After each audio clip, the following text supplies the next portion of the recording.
85% तर कोणीही म्हणजे अभ्यास केला तर मिळतातही. काहींना मिळतील, काहींना नाही मिळेल, पण तो जो रिझल्ट आहे तो शेवटचा नसतो, एवढं लक्षात ठेवायचं आहे. आपण पुढं जे काही करू आपलं पूर्णपणे स्वतःचं 100% देऊन केलं तर काहीही इम्पॉसिबल नाही पुढे. मी 10वीत चाटेमध्ये आलो.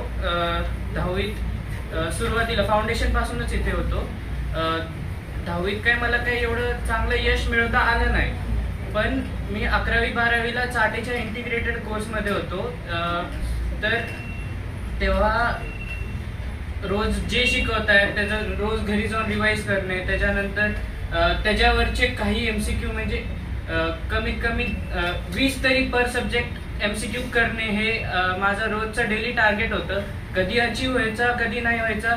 कधी अचीव झाला तर मग खुशी पण व्हायची, पण जेव्हा अचीव नाही होत तेव्हा आपण बर्नआउट होतो. असं वाटतं की आपल्याला काहीच येत नाही, काय नाही.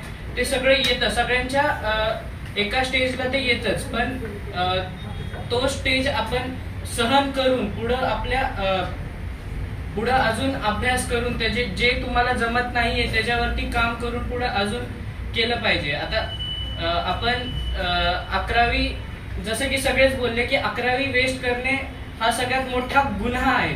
तुम्ही 11वी वेस्ट केली तर 12वीत तुम्हाला काही वाटणार नाही, पण तुमचे जे एंट्रन्सचे स्कोर्स आहेत ते एकदम असे लो होतील, म्हणजे खूप कमी होतील तुमचे एंट्रन्सचे जे स्कोर आहेत. कुठे ऍडमिशन भेटणं अवघड होतं.